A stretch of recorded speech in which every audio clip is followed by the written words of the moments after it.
on Higher Education. And we are ready to get started with our agenda for this afternoon. Madam Clerk, if you would please call the roll so we can ensure that we have a quorum. Senator Peterson? Senator Cosgrove? Senator Hashmi? Here. Senator Locke? Present. Madam Chair, we have a quorum. Thank you very much. We have 3 bills to address this afternoon, and we're going to go in the order in which they appear on the agenda. And to establish some ground rules for you this afternoon, we are going to have the patron present the bill, and then we're going to have public comment on those bills.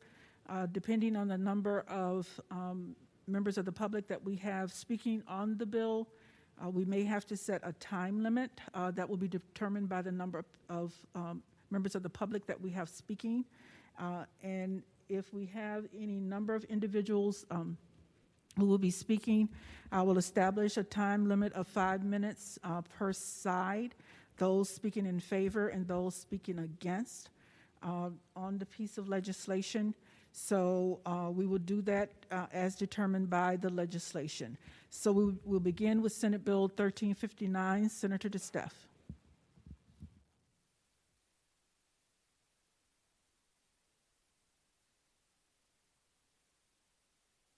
Madam Chairman, I believe that Senator DeSteffe has stepped out. He'll be back shortly.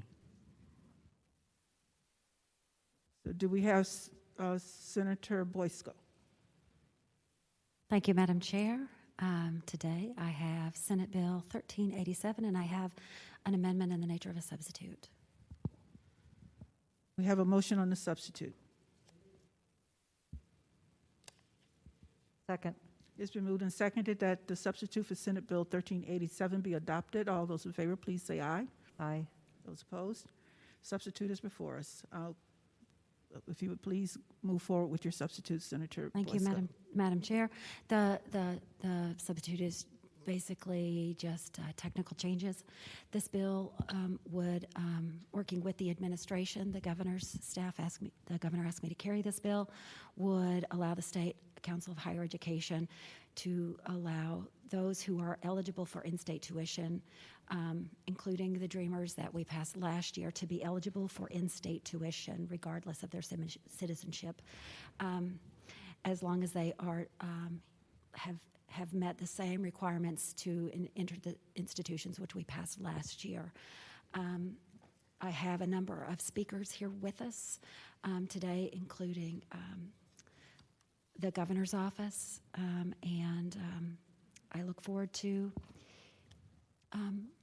hoping that you all will pass this forward.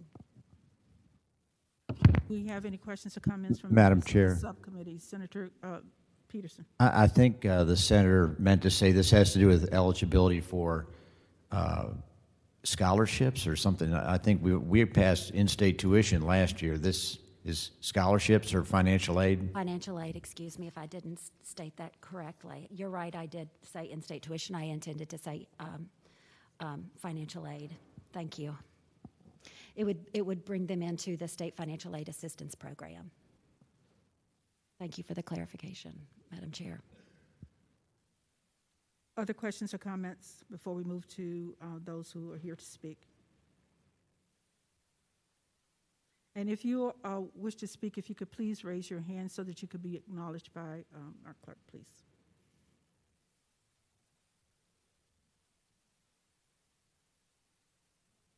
Madam Chair, I know that Fran Bradford with the governor's office and she's the Deputy Secretary of Education should be here to speak on the bill. Ms. Bradford.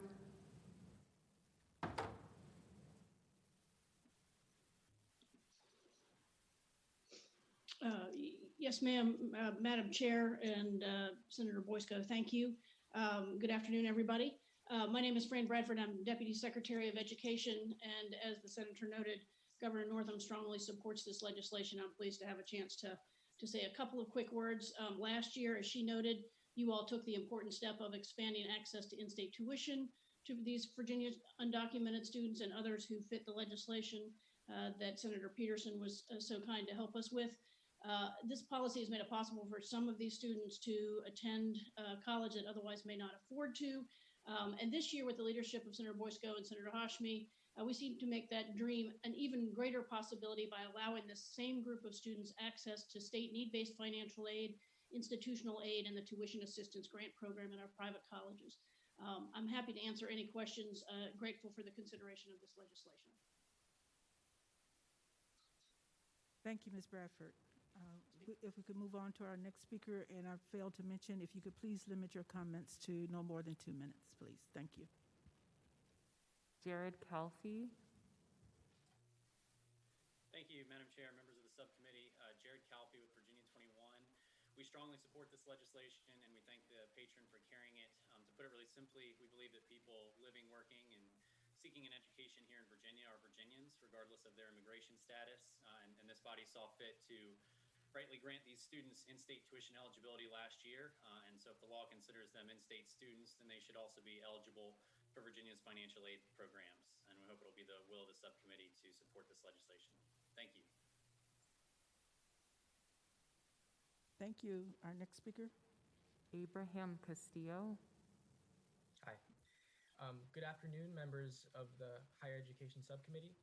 My name is Abraham Castillo, and I'm a second-year student at the University of Virginia. And I'm also an executive board member of Undoc UVA, which is an organization that provides resources for undocumented students and advocates for the needs of undocumented people on campus and in the local community. I'm here to show support for SB 1387, Equity and Financial Aid, because there needs to be more equity and access to higher education. As a UVA student, I've been given access to outstanding educational opportunities. However, at the same time, I know that many of my undocumented peers and my peers with DACA are currently struggling to afford these same resources. My university's decision to matriculate all undocumented students last year was a big first step. However, not providing the same financial aid opportunities only further exacerbates educational equity. Furthermore, tuition at UVA is increasing steadily every year, so we must extend fair and just financial support for all undocumented students in order for them to succeed. This is a proposal that would extend the same educational benefits, including access to state financial aid programs and resources to all Virginia students who are currently eligible for in-state tuition. With this bill, we're not asking for special treatment, we're just asking for that everyone has equal access to the same opportunities. Last year's bill made a big difference for undocumented students and students with DACA. I'm asking that you make the next logical step of expanding that decision to everyone who is eligible. Thank you for your time. Thank you. Next speaker.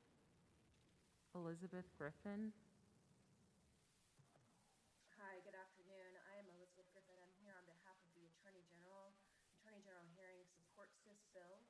Some of the amendments are intended to address a legal issue, which is 8 U.S. Code 1621 that requires a specific state enactment to extend certain benefits to undocumented students and other aliens who are not eligible for financial aid. Happy to address that issue or any other questions that you may have. Thank you. Thank you. Next speaker. Kenneth Gilliam, please go ahead. Good afternoon, Madam Chair, members of the subcommittee. My name is Kenneth Gilliam, and I serve as a policy director for New Virginia Majority. I want to express that we strongly support this bill, and thank you to both Senator Hashmi and also Senator Boysko for carrying this bill this year, but really see it as a good way to build upon the work that you all did last General Assembly session and expand access to higher education to more Virginians. So, support the bill. Thank you. Thank you so much. Next speaker. Nady Peralta, please go ahead. Hi, good afternoon. My name is Nady Peralta with Legal Aid Justice Center. I'm an attorney, and I have a few points in support of the bill. Expanding eligibility for state financial aid to match eligibility for in-state tuition is legal under federal law because it creates an exception to domicile for every student, not just for undocumented students. Federal law already states that federal aid can't fund international students, so we don't need that language here at the in-state level. The language before us today, in fact, is identical to the language that passed last year that's been in place for 2 semesters already, and that was rigorously vetted by the Attorney General's office. Importantly, this would not change the eligibility criteria. It just makes more options available to students once they already pass that threshold. And it doesn't make aid available to students just by the fact of moving to Virginia. There are still those requirements for ties to Virginia over time. It's important to remember that the point of having an in-state tuition rate is to invest in students that are going to stay in the Commonwealth in the long term. So we're talking now about students who are undocumented today, but who could become legal permanent residents or even citizens in the future. That could be by a change in the law. It could be through marriage to a citizen or through skilled employment. We've had clients, in fact, at the Legal Aid Justice Center and at partner legal aid organizations who've made this transition. So we need to make sure that they have the support and the education that they need to succeed. Thank you. Okay, we will take one more person who's in support of this legislation. If all others who are in support would just please raise your hand and we would acknowledge your support. Yeli Montano, please go ahead. Hi, good afternoon. Thank you so much. My name is Yeli Montano, and I'm GASA Virginia's advocacy specialist. On behalf of GASA, a community-based organization that fights for equity and justice, our 10,000 members strongly support the passing of Madam this Chair, bill. we cannot hear that. We cannot hear you. I'm sorry, can you hear me now?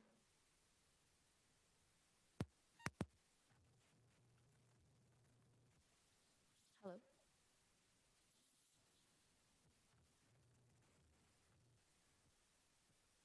Try again.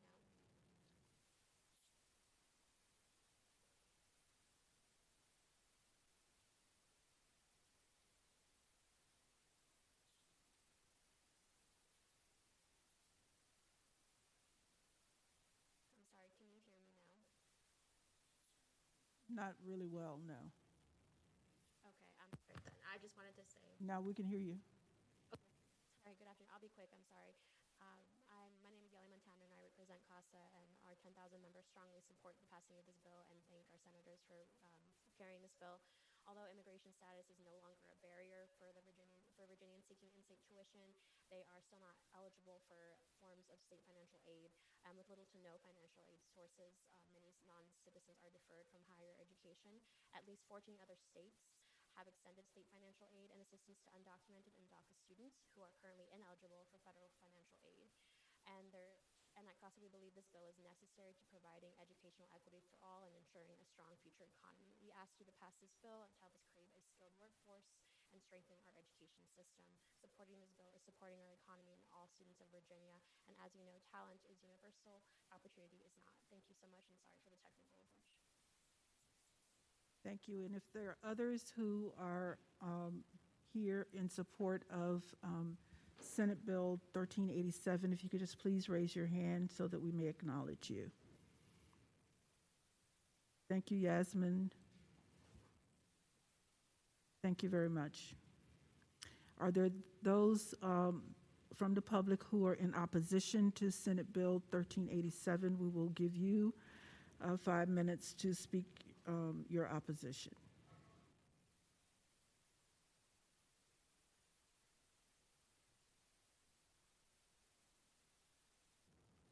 There are none in the queue, Madam Chair. Okay, we don't have anyone. So we have Senate Bill 1387 before us. Senator Boysko, do you have any further comments? Thank you for the consideration, Madam Chair and members of the committee. We know that when people are educated, they will do better, and it will be better for our economy. Bringing these students in and making them eligible for the state financial aid program will help our economy and the people who are living in our community, and I ask you to pass it on. Thank you so much. Okay, members of the subcommittee, we now have Senate Bill 1387 as a substitute before us. What is your pleasure? Move to report, Madam Chair.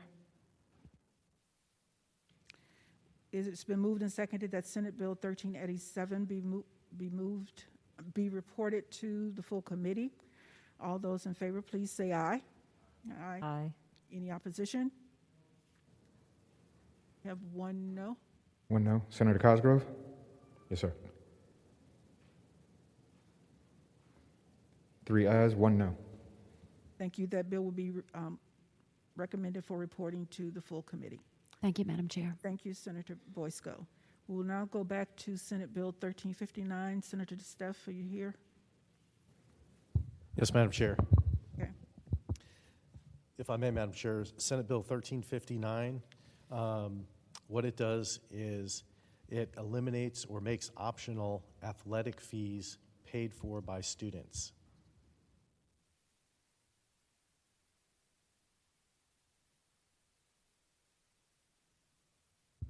Okay, are there any questions to Senator DeStefano on Senate Bill 1359? Madam Chair? Senator Hashmi.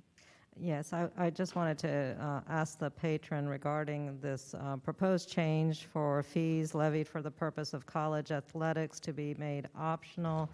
If the senator could speak a little bit more in detail, what are the range of fees that we see at our various institutions? How are they currently determined? And what are some of the issues and concerns that has necessitated this recommendation? Thank you, Madam Chair. Senator DeStefano. Madam Chair, if I may, Senator Hajmi. So I don't know the range of the fees for the college athletic programs in the state of Virginia today. I'm carrying this bill by request. However, what I will tell you is the proponents of this bill would say that when you go to college, you would want to know and be able to directly attribute any and all fees that you're paying for tuition. And college athletic fees, whether you play a collegiate sport or not, are charged to the individuals. It's part of the tuition and fee schedule for what you're charged as you enter college in the Commonwealth. What I will tell you on the other side, the colleges and universities will say, without these fees, there would be no collegiate athletics at all. So from their standpoint, they would not want these to be optional. They would want these to be required the way they are today. On the other side, they would say that if they're not playing college athletics, they really wouldn't want to pay for the fees. So that's kind of both sides of this, and happy to answer any additional questions that you might have. Further questions? Senator Peterson. I have a question, and maybe for staff, but we didn't have college athletics in the way we usually think of it this fall and this winter. I mean, typically, if you were a student at a Virginia higher education institution, you could walk to any or go to any game and attend for free. And to me, that was always one of the aspects of higher education which I most enjoyed, either playing athletics or going to see my colleagues or my fellow students play. So since we didn't have intercollegiate athletics, at least with fans attending, did they still charge these fees, or what happened? Senator DeStefano. Madam Chair, I'd have to defer to staff on that. I believe that the fees were still charged. To the best of my knowledge, I believe the fees were charged, but I'd like to defer to Chev or to staff to answer that question. Sure. So, Madam Chair, to respond to Senator Peterson's questions, I'm not sure. I don't have that information before me. I would say it was probably different among each institution since those fees are set out by each board. I'm not sure if we're going to have some people from individual institutions on this who could answer that question, but I do not have the answer to that at this time.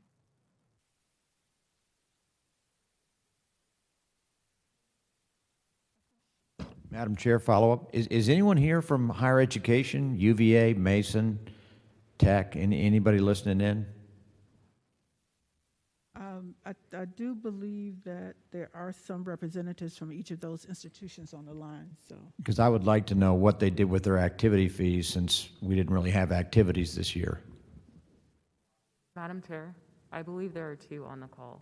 I do believe we have Betsy Daly.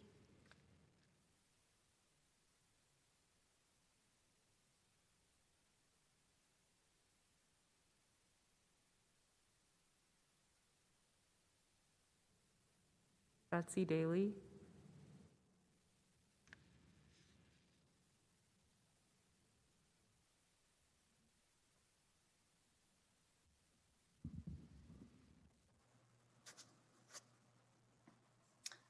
Good afternoon, Senator Locke. Can you hear me?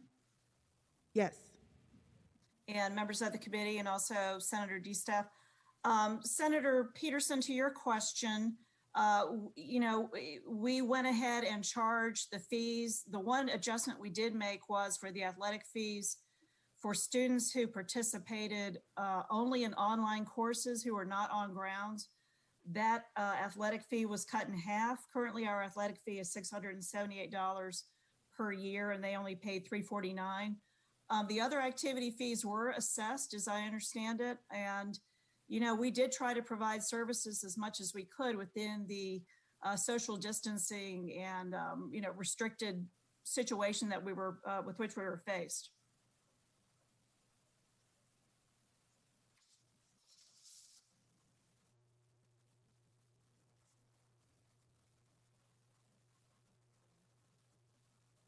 Okay, do we have any other speakers? Madam Chairman. Senator Cosgrove. Thank you, Madam Chairman. I don't think I'm going to support the bill because I believe that to a great extent, a lot of our universities get an awful lot for their athletic programs. I'm using Virginia Tech and ODU and even UVA with their checkers team. Just saying. But I think this is an important part of the advertising, so to speak, of these universities. And so with greatest deference to Senator DeStaff, I'm not sure I'm going to support the bill. Thank you. And I was rude. I didn't say thank you, Betsy. And I believe we have Peter Blake from Chev. Yes, thank you, Madam Chair and members of the committee. Senator DeStaff, nice to see you. So I certainly share the senator's interest in keeping the price of higher education as affordable as possible. I'd like to offer just a couple of comments to put the bill into a broader perspective. He did a good job already. I'll note first, in 2015, the General Assembly made significant changes to how colleges and universities charge students for intercollegiate athletics. That's helped moderate athletic fee increases. Second, sports programs have positive intangible benefits that accrue to students, whether they participate in athletics or not. I think that's part of what Senator Cosgrove was saying. And finally, I'm concerned that there are student fees, that student fees support student scholarships, personnel costs, and facilities costs, including debt service. And reducing the number of students who pay for those things will result in fewer scholarships, fewer sports programs, and potential liability to cover fixed costs. It also will increase the fees charged to the students who pay, who remain to pay the fees. So for those reasons, I'm concerned about this bill and share some of the comments that I've heard earlier. Thank you. Do we have anyone else in the queue to speak on Senate Bill 1359?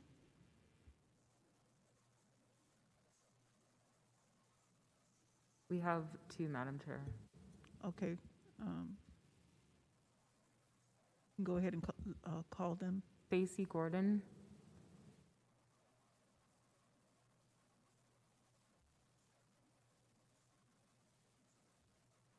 Stacy, you're muted.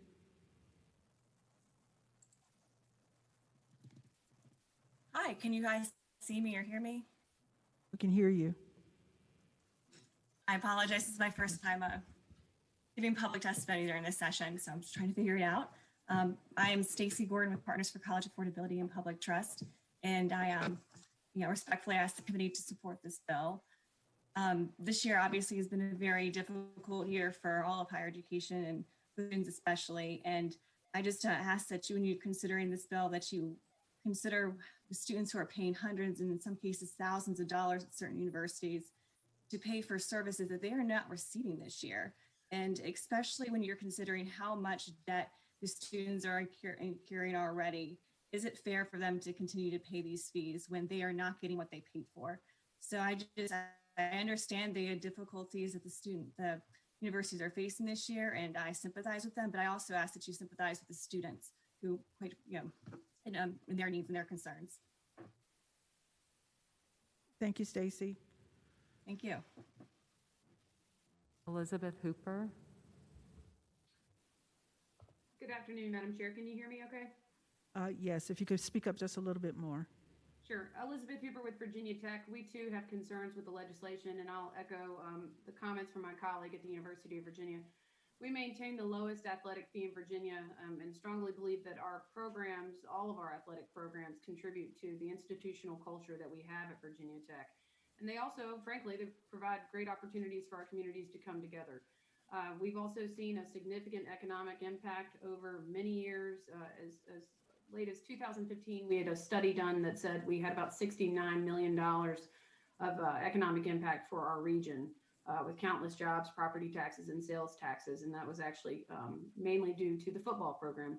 So we really believe that if students are able to pick and choose which auxiliary they wish to support, whether it's our student health services, our transportation services, et cetera, it would jeopardize the financial health of all of these programs in the institution and would actually ensure that the costs would rise. So for that, for those reasons, we would just oppose the bill and appreciate your time. Thank you so much. Any additional speakers? Yes, Madam Chair. We have Ashley Hood. You're welcome. Hello, good afternoon, Madam Chair. Ashley Hood with Virginia Commonwealth University. I'd like to echo the comments of my higher education colleagues before me. The fiscal impact of this bill could be up to $22.1 million for VCU alone if no students elected to pay the athletic fee. Student fees make up more than 50% of our athletics operating budget, so to reduce this revenue stream would result in dire consequences surely on our program. Our athletic fee has always been well below the percentage cap instituted by the 2015 legislation that Director Blake mentioned earlier. On a broader note, we also have concerns about making auxiliary enterprises more optional or a la carte than they already are. Housing and dining are optional for most students, but if all auxiliary enterprises were optional, we would neither be able to plan nor ensure the financial sustainability of our institution moving forward. Thank you so much for your consideration this afternoon. Thank you for your comments. Any more? Okay. I think that exhausts our speakers on Senate Bill 1359. Senator DeSteffe, any closing remarks? No, ma'am, Madam Chair.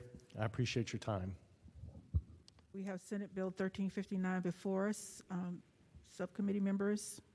Madam Chair, Senator Hashmi. I certainly respect the need and the desire to lower tuition cost and other costs for our students and families and as they engage in higher education. I think it's a serious concern that we will need to address in the next few years.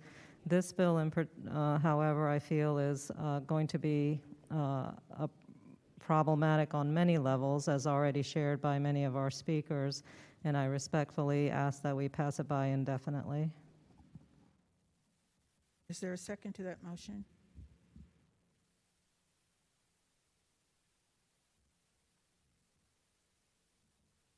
I'll second.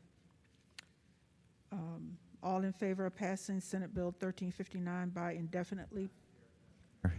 Senator Peterson? And I was a little bit late on this trigger there. I'm probably going to be the lone opposition to this motion, but I do think it's important that we've had essentially no on-campus activities, and I don't say this from lack of knowledge. I've had two daughters that were in the higher education system, very familiar with the lack of activities on our college campuses, and yet that didn't stop the colleges or universities from still charging activity fees as if they were still having activities. And it's almost more of a truth in advertising thing to me. I just think, look, we know that you need the money to be financially sustainable, but by the same token, everybody's working off a different model now. I think this is a bill that at its heart is correct, that if you're going to charge students for activities that are not actually taking place, at least give them the option. So I'm going to oppose the motion. Thank you, Senator Peterson. Any further discussion? All those in favor, please say aye. Aye. Aye. All those opposed? Ayes 3, noes 1. Thank you. It would be recommended to the full education that the bill not be recommended for reporting. We now have Senate Bill 1405, patroned by Senator Saslaw, and I believe Dr. Megan Healy is here to present that bill.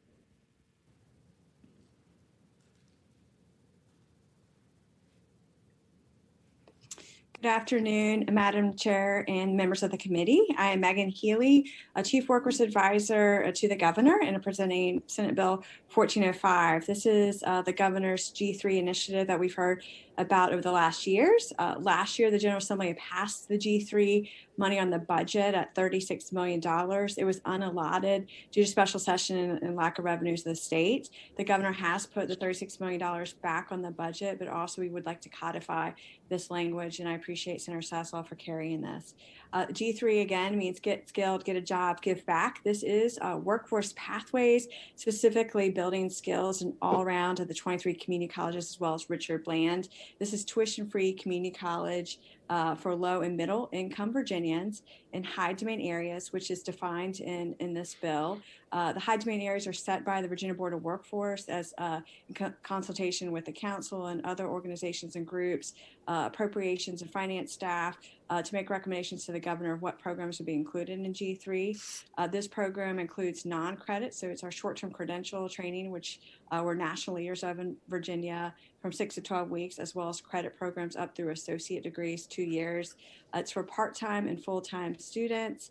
All students must complete some type of financial aid application award because, again, it's for low and middle income students. This is last dollar. It includes a textbook stipend as well, and it also includes a student incentive grant. So any student that goes full-time, which is 12 credit hours, and receives full Pell, so this is our lowest income students, can receive an extra stipend, because we know when we hear about tuition-free community college movements, if we pay for tuition, but there's still life to pay for, such as childcare, transportation, food security, that we want to make sure that our students are supported, and we also want to encourage them to be to go full-time, because that means they're closer to that degree and they can move into the workforce as soon as possible.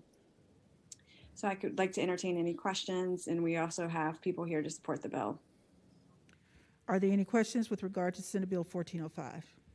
Madam President. Oh, I got a promotion. I'm sorry. Yes, Senator Hodge. Madam Chair, you're always a president in my eyes. I just want to speak in support of this bill. I'm just so delighted that Senator Saslaw has brought the bill back from last year, and that we will hopefully be able to implement it across our community colleges. As a former community college professor and administrator, I know how transformative this bill in particular can be. I have over 20 years encountered so many students who would have been successful had they been able to go full-time rather than part-time in pursuit of academic credentials. They would have been successful had they had funding to support their childcare needs, had they had funding to be able to live, to be able to purchase food, to have housing security. This bill will go a long way in making the lives of students who are seeking to improve not just their lives, but the lives of their families and their communities better. It will support them in those goals, and in the end, it will certainly be so impactful for our Commonwealth as we address the needs of workforce that we have currently facing us. Thank you, Madam Chair. Thank you, Senator Hashmi. Any additional comments from members of the subcommittee? Okay, do we have speakers? Yes, Madam Chair. Jared Calfee, please go ahead.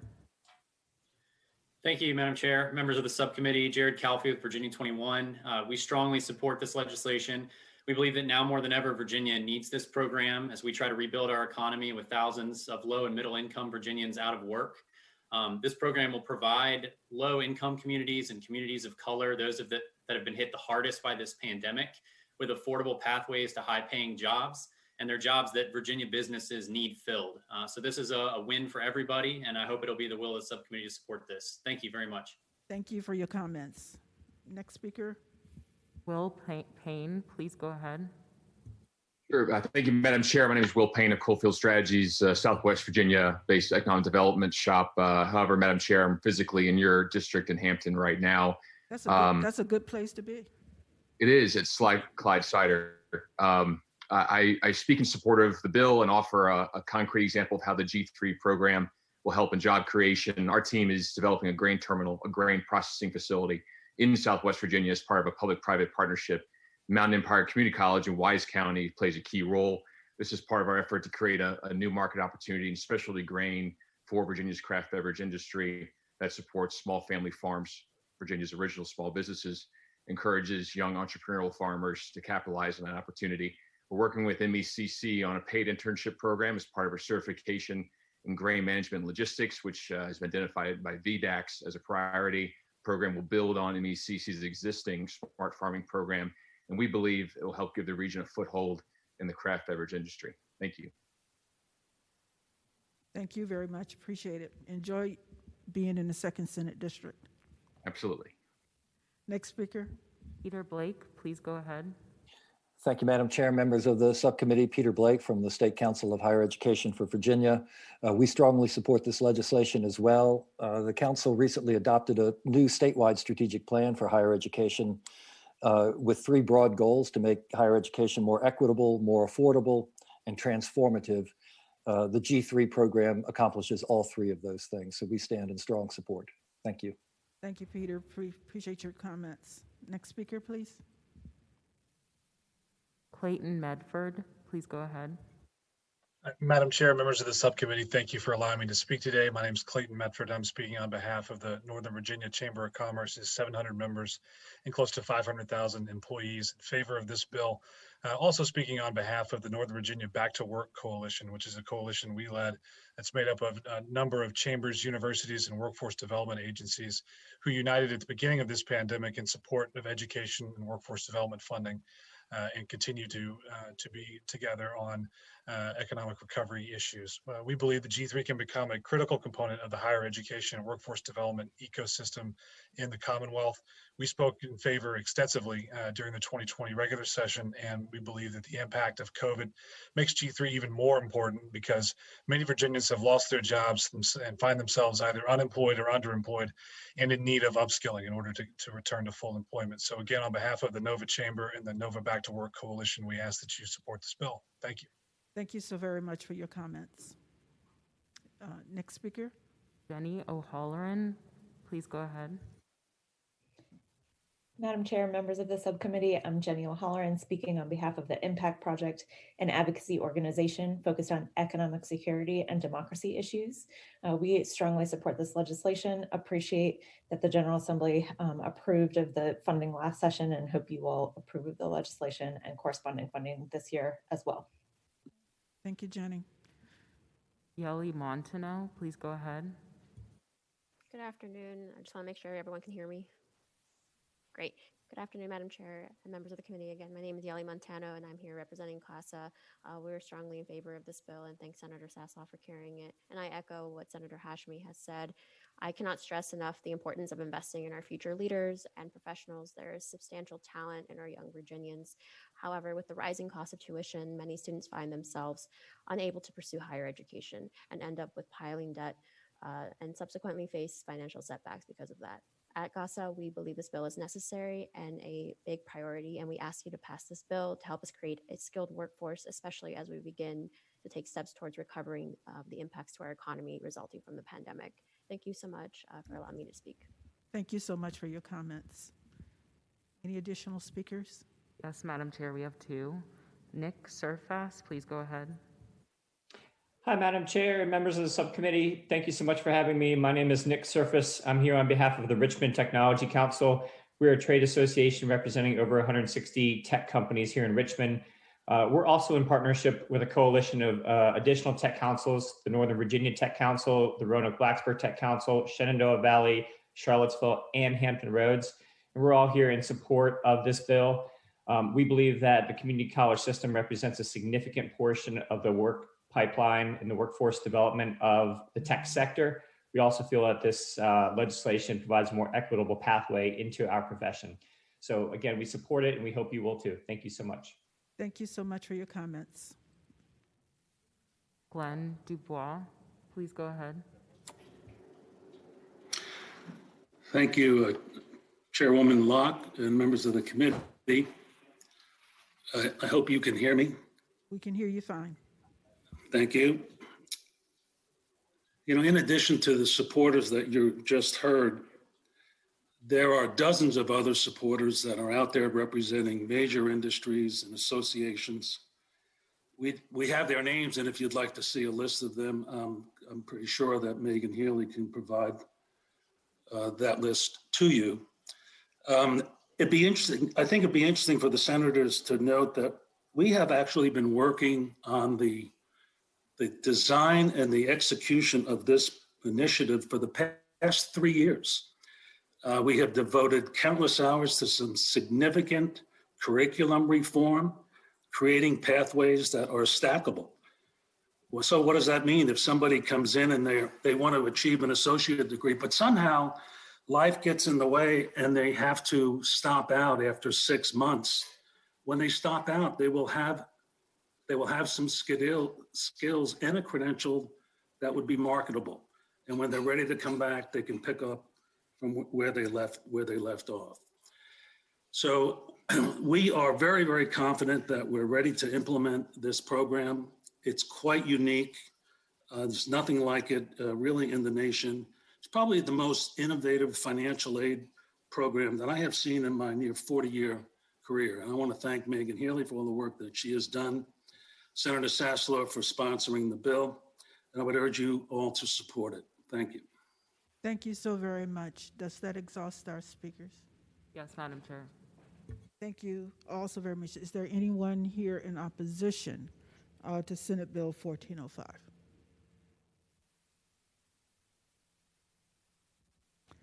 Okay, so members of the subcommittee, we have Senate Bill 1405 before us. Do you have any additional comments? Madam Chair, move to report. All right. Do we have a second? Okay, we have it's been moved and seconded that Senate Bill 1405 be recommended for reporting to the full committee. Is there any further discussion? All those in favor, please say aye. Aye. Aye. Those opposed? 3 ayes, 1 no. Okay. Senate Bill 1405 will be recommended for reporting on a vote of 3-1 to the full committee. I believe that exhausts our agenda for this afternoon. Okay. All right, with that, committee members, we will rise.